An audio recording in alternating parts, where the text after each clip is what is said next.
Fantastic. Welcome, everyone. This is the Guitar Builders Collective chat, and we almost didn't start it because Mark and myself were busy chatting off air about things that I suddenly realised we should talk about on air, because hopefully they're interesting to everyone, interesting to guitar builders. We're talking about woods and how they react with different finishes. So we'll get more into that in a minute. And also we're going to talk about a few things that I've been up to, maybe that Mark's been up to. Also, something that I've seen online that I think some of you might be interested in, which I haven't mentioned to Mark, but Mark will be aware of it when I say it all. But I was away last week because I was very well. I'm all good now. We've got someone else in the chat, in the live stream. It's an old face. Don't mean an old face. A face we haven't seen for a while. Hey. What's up? Hey, how you doing, Scott? I'm alive. You're alive and you're live. True. And as of 10 minutes ago, I have short hair.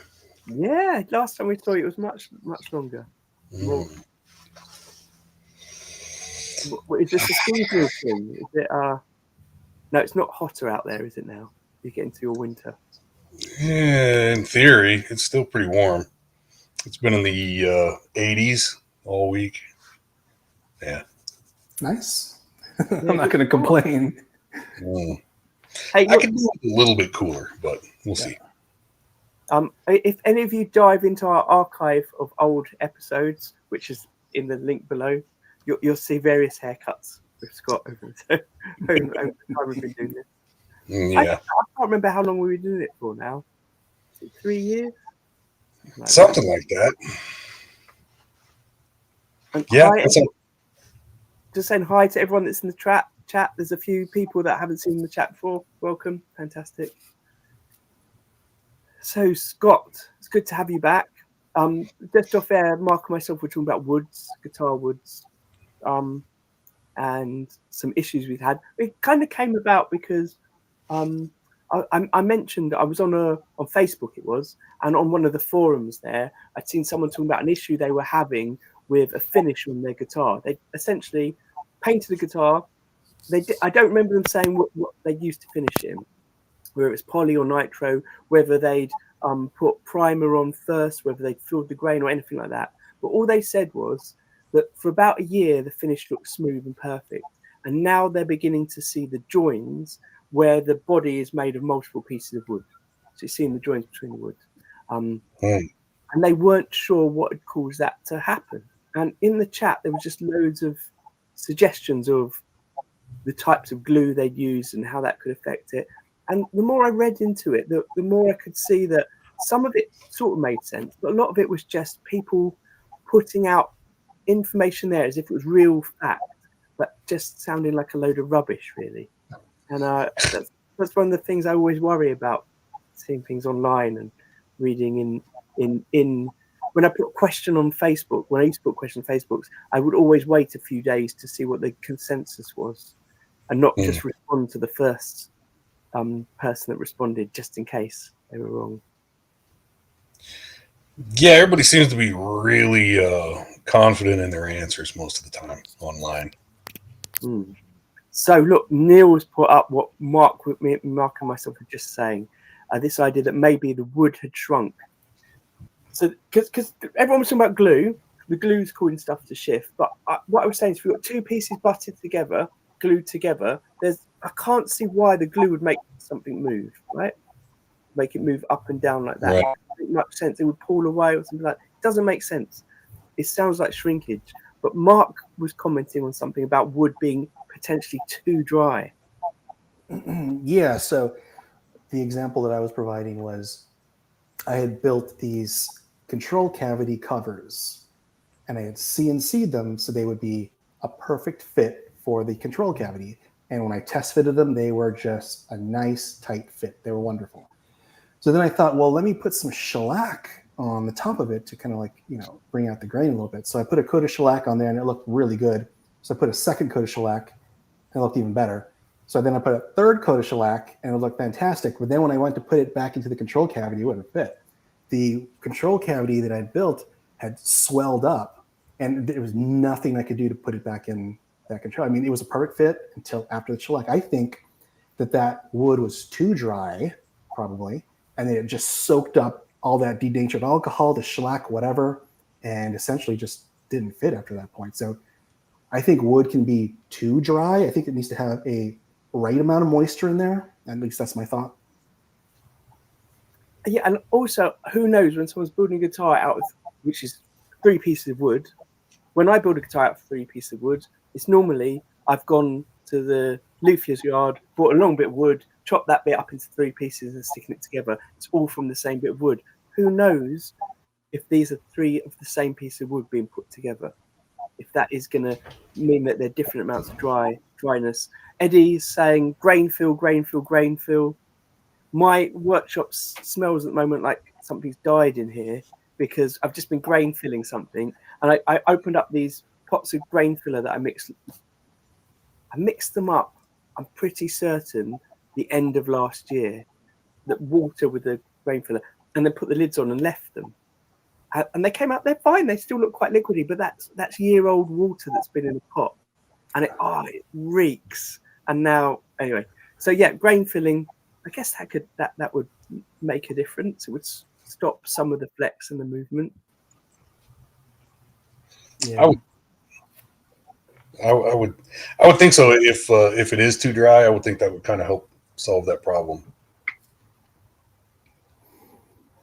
I also have like I don't know about a joint. Go ahead, Scott. I was just going to say, I don't know about having a joint become more visible, but I have had a joint come where you could actually feel it. And it's subtle enough I couldn't really tell if, both sides had kind of burred up or if one did, or I don't know. But I have seen situations where a joint like that you can actually feel, sometime later. And I guess that would be experience. Like I just picked up a 2001 Gibson SG. I just picked it up, and I was trying to count how many pieces of mahogany it was, right? So I'm kind of like moving the body around, and you can see the nitro just dip where that joint is. So the joint itself is tight. Like you can see with your eyes, it's a perfect joint, but you see the nitro just do this kind of like little divot. I don't know why it does that, but that's on a Gibson. Okay, so I know with like Wenge in particular, but ash or anything that has really really stark striations, your darker stuff is going to be super hard, and the lighter stuff is going to be a lot softer. So if you're putting pressure on sanding, you'll carve out the soft stuff quite a bit.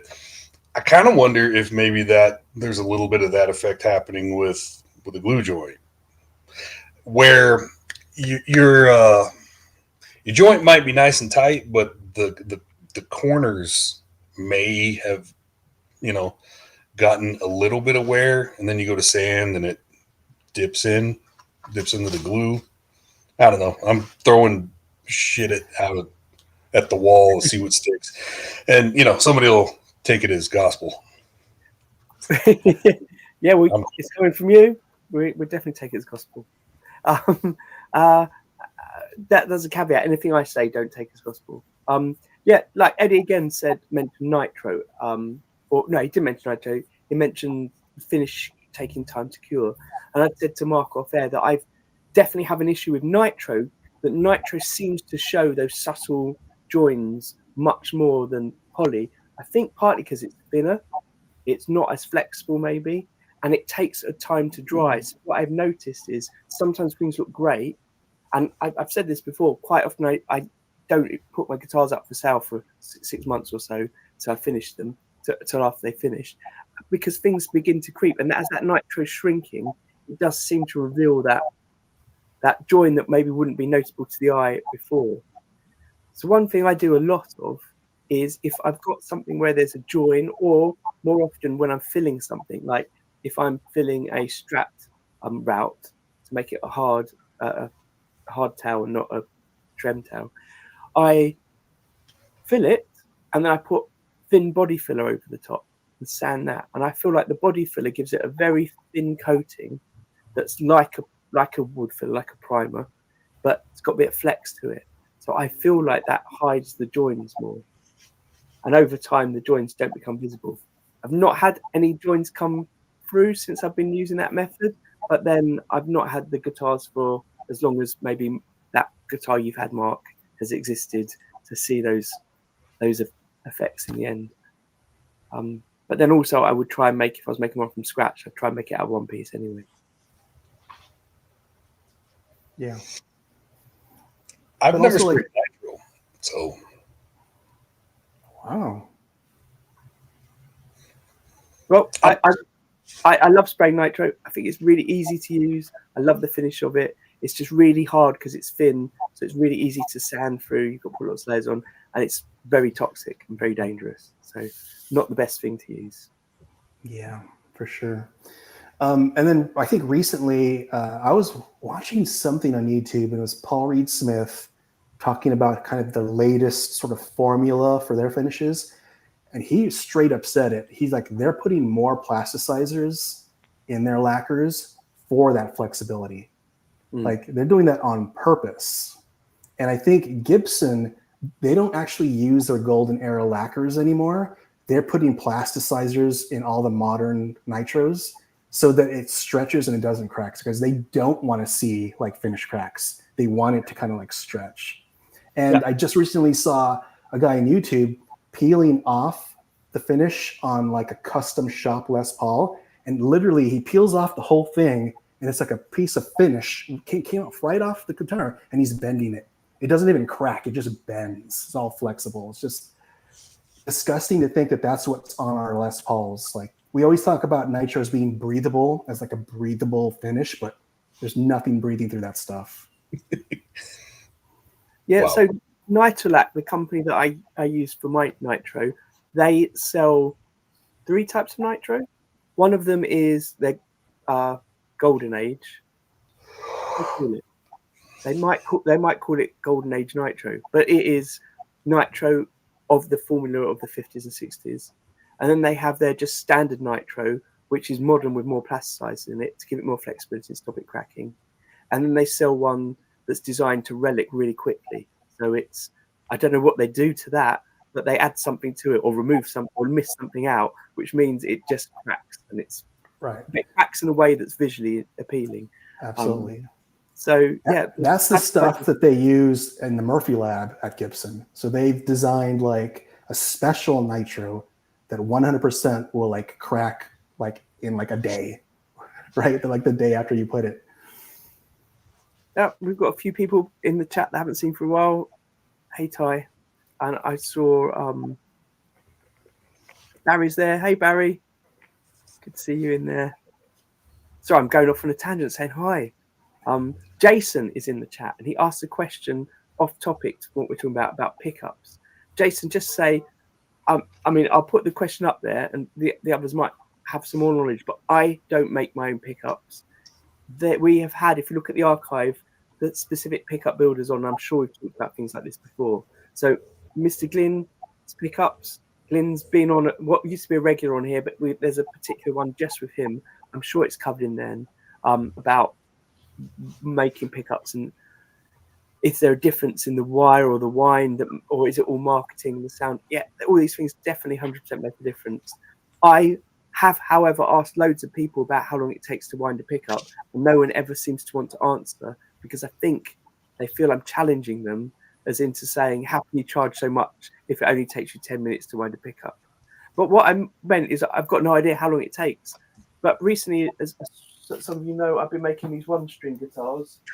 I've got one here without a pickup on it. But the pickups on that, which Toby's been winding, that are basically one coil with one pole, as opposed to a 6-pole single coil. It takes him about half an hour on his machine to wind it neatly. I don't know how you compare that, because his machine's an old sewing machine that he uses, as opposed to a professional pickup winder. But I think it's probably a similar speed. I want to know how long it takes you to get proficient enough at that you don't waste a bunch of wire. Because it looked like it was really easy to break those. Yeah. So again, I only know this through Toby because he's been learning over the last few months. And I think the first 2 or 3 he wound kept breaking. And then 2 or 3 in, he wasn't breaking them as much or wasn't breaking them. And then he was just getting the flow better for how to wind it on evenly. I'm pretty certain those people that are experts at it can almost do it without looking, just by the feel of how the wire is when they're moving it. Yeah. When you're talking about like hand wound, like pickups, yeah. I saw a video of, it was Abigail Ibarra at the Fender shop, and she was working for Fender since she was like 13. So she's been there 60 years. And they just kind of show, she's an old lady at this point, and they show her winding it. She's not even looking, she's having a conversation. It's all muscle memory. She's going back and forth, but she had these like hands. You could tell she worked in a factory for like 60 years. And I think that's the magic. Like those hands that have been working in the factory for like 50 years and muscle memory. And obviously her pickups that she made were like, they're collectibles, right? They're collector's items at this point. But yeah, seeing it was like really kind of revealing and kind of eye-opening. I've never had any interest. I guess it'd be cool. I got enough crap to do. I mean, it looks potentially as boring as sanding. You know, it's a time-consuming, repetitive thing. But as I've said many times, I love sanding. So everyone loves different things, and there's something to be said for making your own elements. Like as soon as you make your own neck, you're like, oh, I've made a neck. True. As soon as you made your own pickup, surely you're going to say these are mine. They're different because they're mine. But actually, one thing to sort of answer that question about, you know, is it all marketing? All those things make a difference. But as I'm sure we talked about quite regularly, some companies are much more expensive than others. Doesn't necessarily make them much better than others. There are a few companies that I use that are more affordable, that are better, I think, than some of the more expensive ones. And there's a company I used to use that were quite expensive comparatively, but it's because it's one man doing it, and he puts a lot of effort and time in. And it was Jack from Alchemy Pickups. I haven't bought any from him for a while, basically because I haven't bought any expensive pickups for a while. But you know, it felt worth the amount I was paying from him because I knew I was getting a really good service. I went to him, described what I needed. He had this conversation with me, and it felt like I was going to get exactly the sort of pickup sound that my client wanted because I'd had the conversation with someone that knew what they were doing.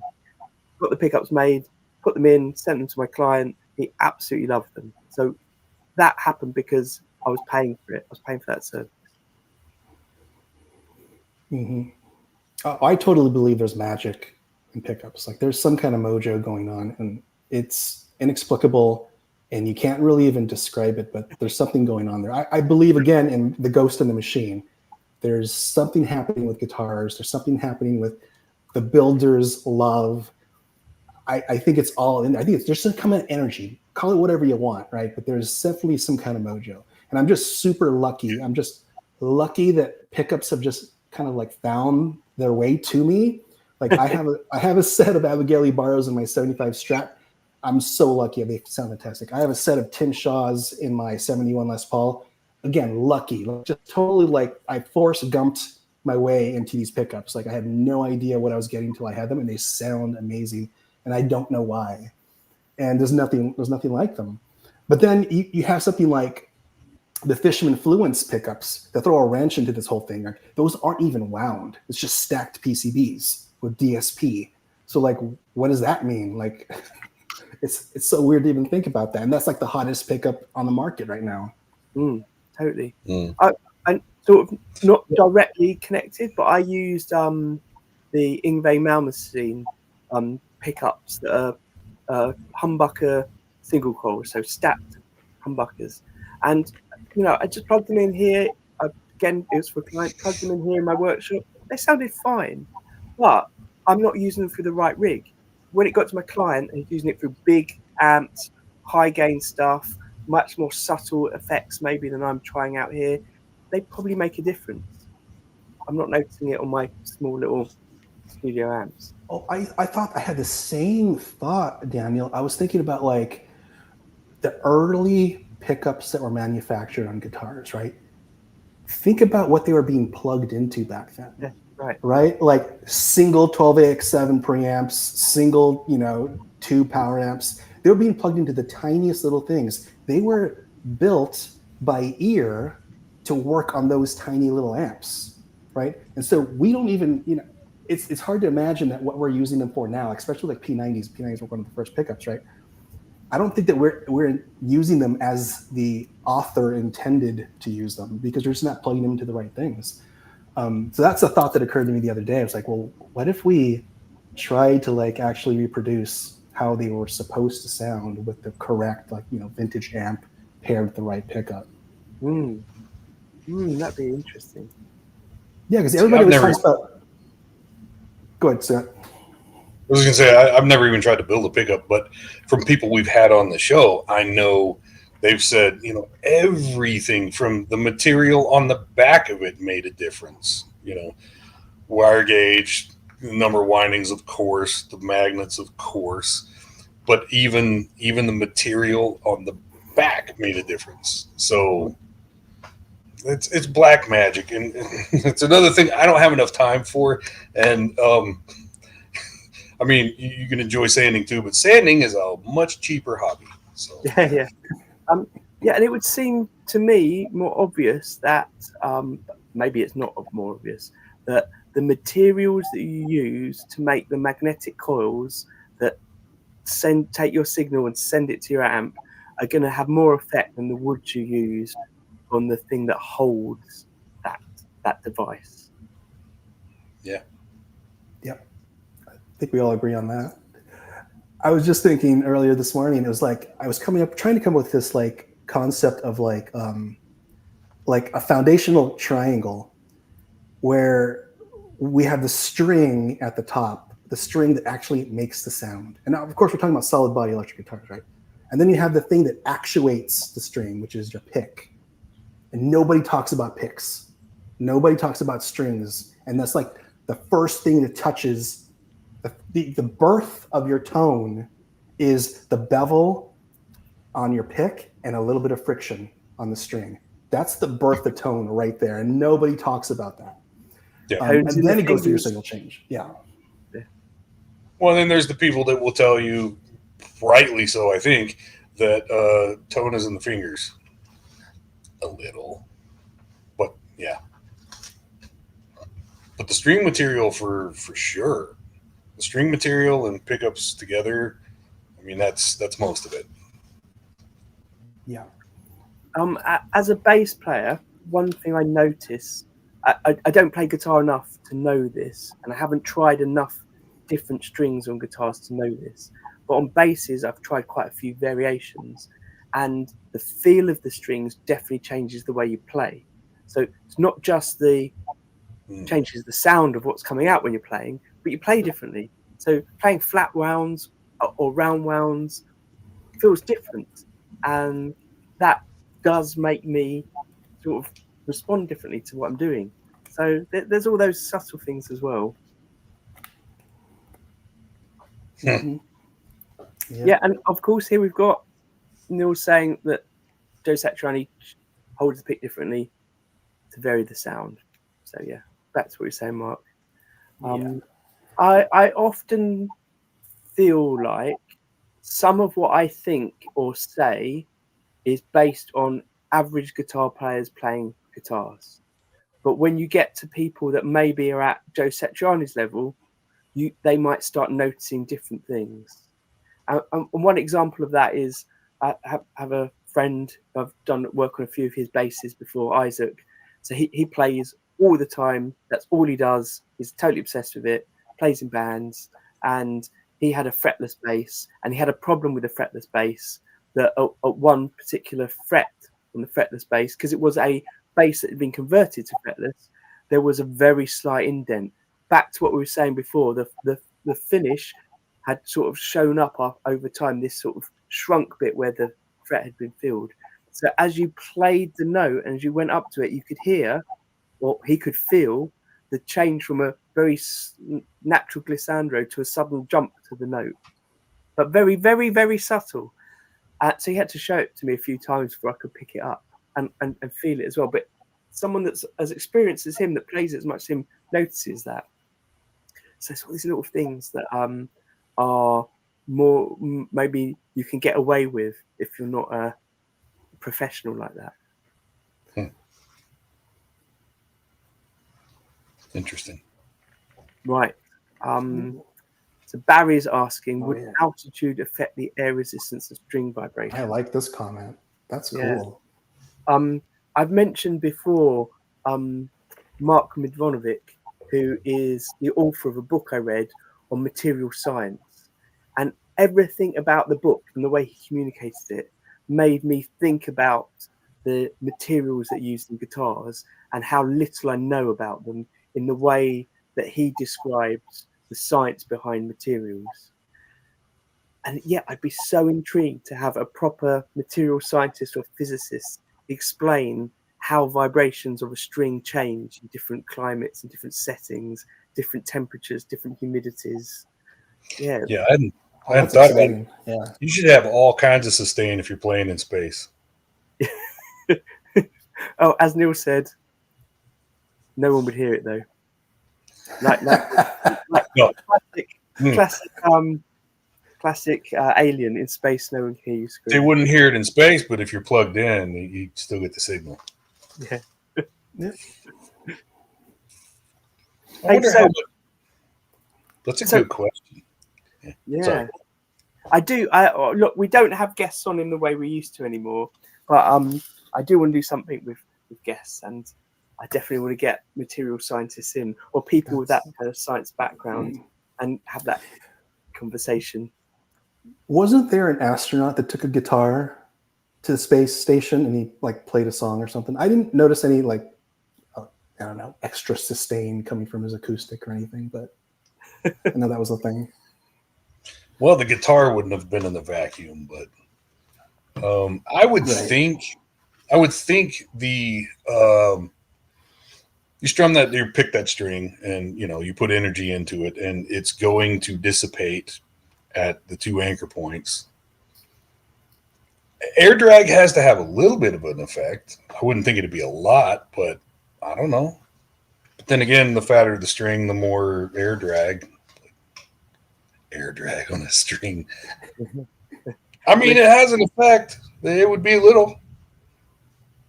I know we talked about Rhett Shaw in our last episode, and him giving really trying out guitars. Oh, it was Steinberger.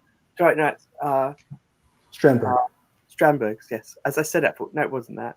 Strandberg, and trying it out and taking it on the road. I've seen his videos on string gauges were the ones that made me think more about the importance of string gauge for my clients. We're gonna have to message him now and get him to take his guitar to various altitudes. Maybe he can. He's probably not big enough to get in contact with Jeff Bezos and take a guitar with him, with Jeff Bezos. But we need someone to do that for the sake of science. So look, I want to change the point totally. Just to mention, we have got that archive of guests that we've had on before. So for those of you that haven't watched us in the past, before we started doing the live stream like this every week, we used to do a live stream for about an hour and a half with a guest, and we talked to the guests about different topics. And the guests included guitar makers, amp makers, pedal builders, and there were a couple of people, Todd from Sweet Tea Guitars and Gio from Tornelli Guitars, who are guitar makers that work together to develop their own woodworking products. One of which is the Geko block. I know Mark's got a video up about Geko blocks that he made probably last year sometime, but they're now available in the UK. So I wanted to share that with you because I know there's a few of us, like me, that wanted to get them but weren't able to before.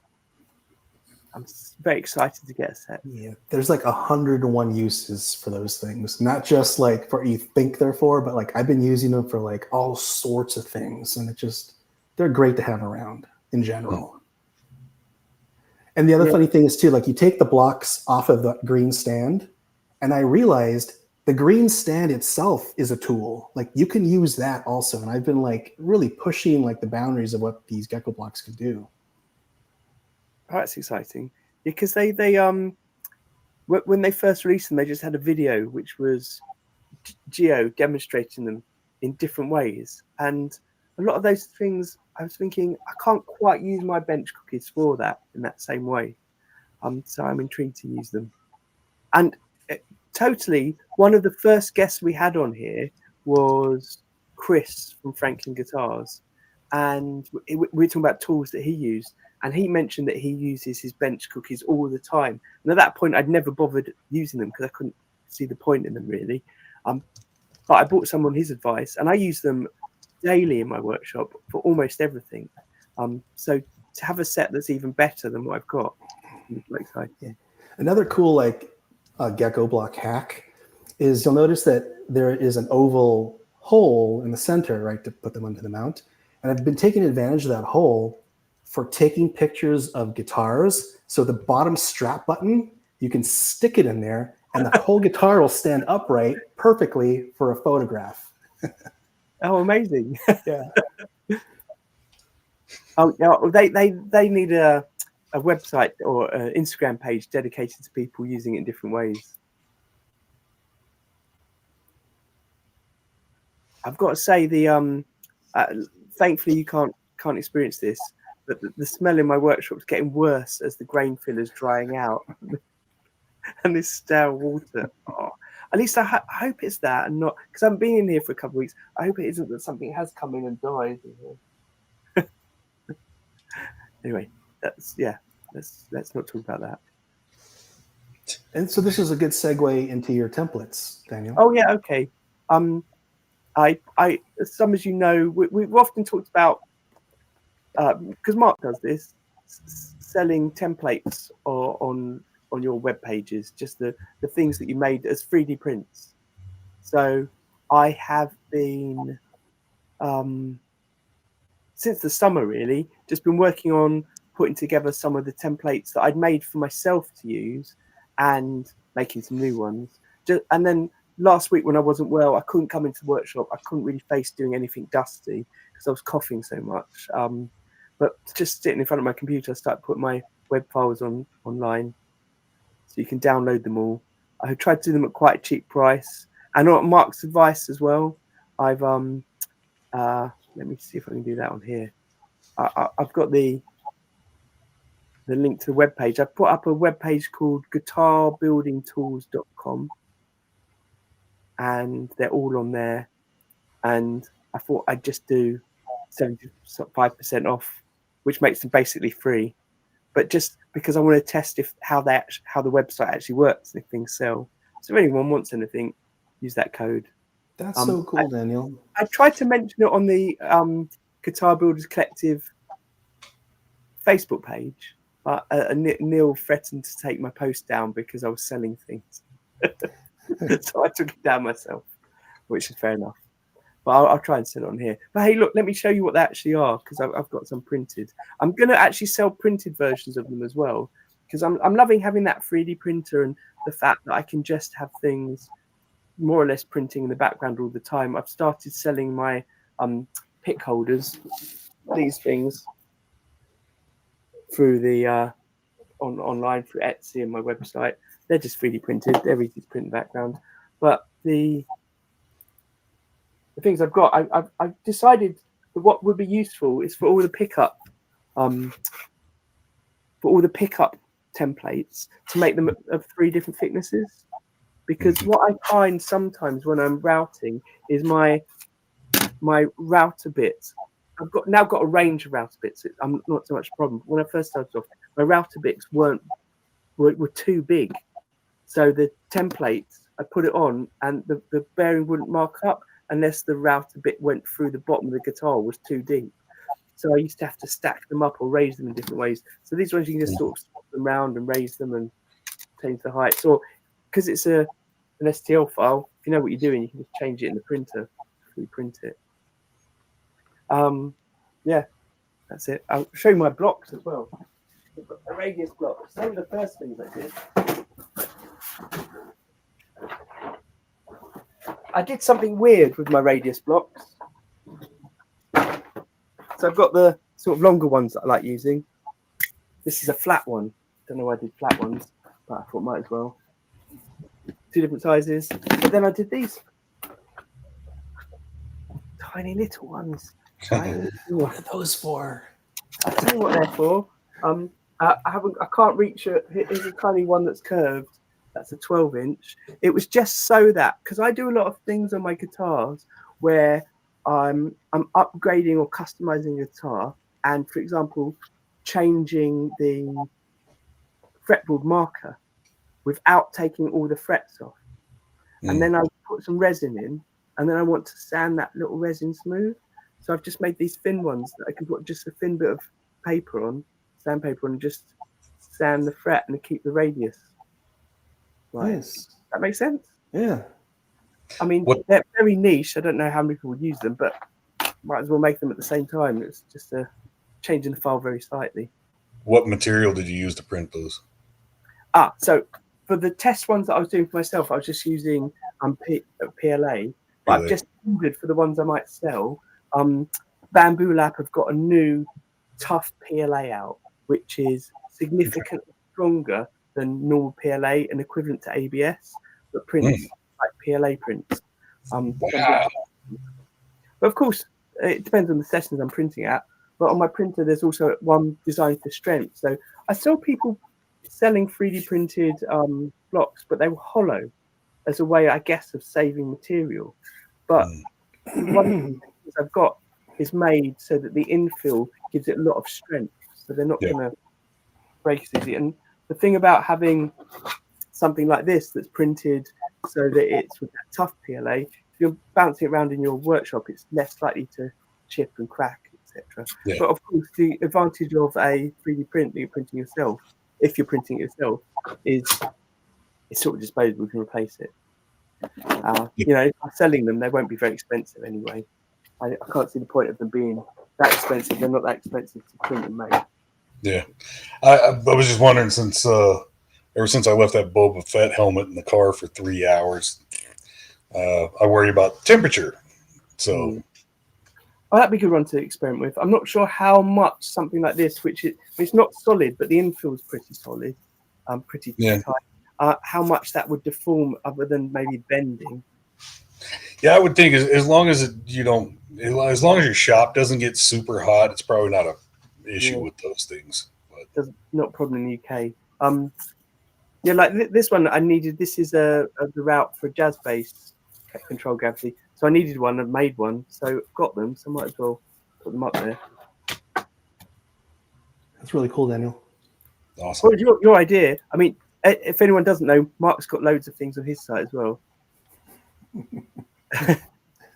I've just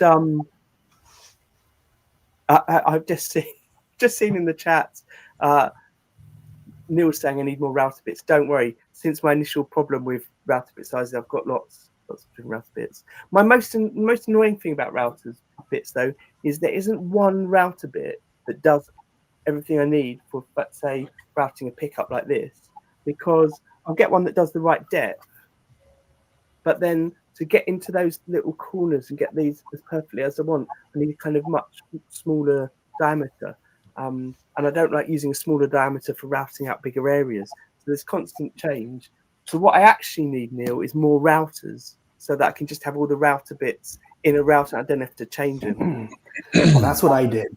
Like, I'm way too lazy to change out a bit. I just bought a second router. Done. Yeah. Neil's mentioning Radian. I love Radian. If you don't know Radian, UK company, very good bits. And also sell 3D prints files as well, nice and cheap, like I'm trying to do, of string gauge radius things. Very good. I have noticed as I'm talking now that my ability to talk hasn't quite returned in the way I thought it would from my cold.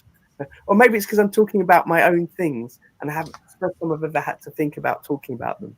That might be why it is. Yeah. Oh, Neil's saying he uses 9mm bits for these.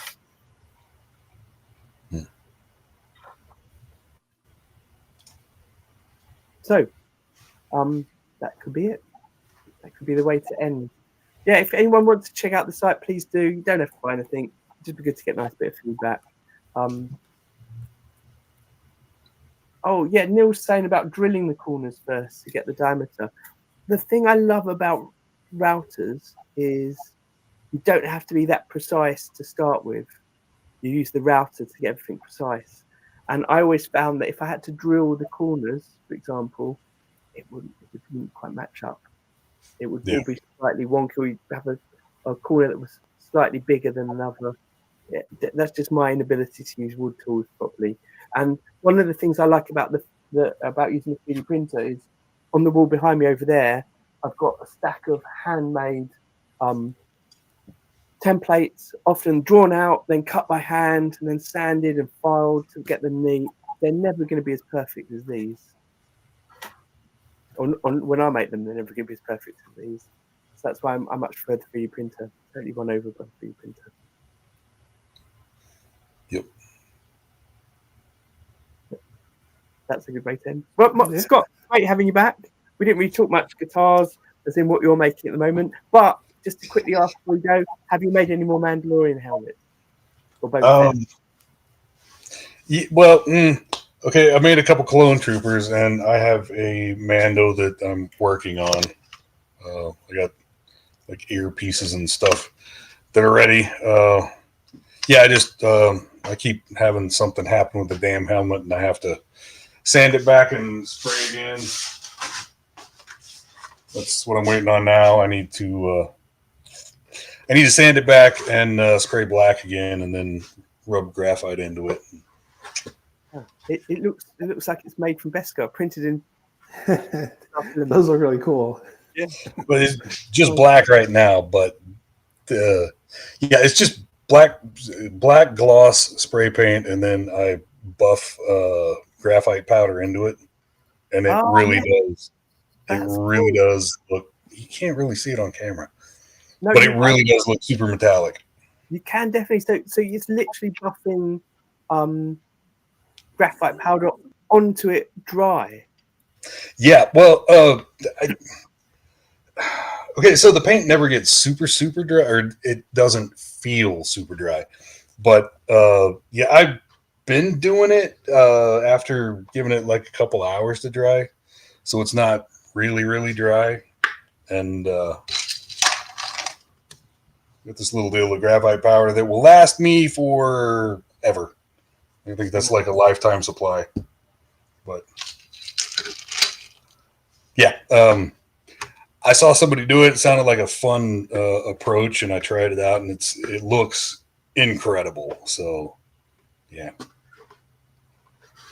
Josh in the chat clearly has joined us because of your helmets. He's mentioned leaving one in a car and sort of bending. But Josh, you're also saying about first-time guitar building. Definitely check out the Guitar Builders Collective Facebook group. It's full of support. Maybe not the resources you're after, but it's full of support. So if you've got questions, people are there to answer. In our description below, hopefully there's a resource to lots of our past episodes where we've spoken to guitar builders. And almost all of those builders that we've spoken to have YouTube channels as well that are really helpful for building. I think as well, 2 weeks ago, we were talking about some books that myself and Dave had read that helped us when we first got into building. There's so much out there. Maybe the three of us could just end by recommending Josh one YouTube channel or resource to look at. One of them that I think a lot of us all got into to start with was Crimson Guitars. Their YouTube channel is brilliant. Particularly if you go back, the last few years has been less educational and more sort of demonstrating some things. But the earlier stuff is all the really intro stuff that you need to know. Crimson. Yeah. Yep. I don't know of anything recently. Maybe you should just check out Scott's then. Scott's YouTube channel is pretty good. Yeah, if you go back a long time ago, there's stuff I haven't posted a video in a while. I need to get back to it, but life. And if you want to, and Josh, if you want to see some like CNC stuff and some sort of very alternative ways into design, check out Mark. Definitely. Yep. Right. Well, thank you, everyone. See you next week. I haven't put up the stream live yet for next week, but sometime this week I'll be putting up the next 6 weeks because I'm going to do it in 6-week batches. So you'll be able to see, but they're going to be every Monday as it has been for the last few months. Every Monday at 10 p.m. UK time, which is 4 p.m. Is it your time, Mark and Scott? Yep. 4. Yeah. Mm-hmm. Yeah. And I think that's 7 a.m. if you're in Sydney, in Australia, or that sort of area. Fantastic. All right. Take care, everyone. Speak soon. See ya. See you.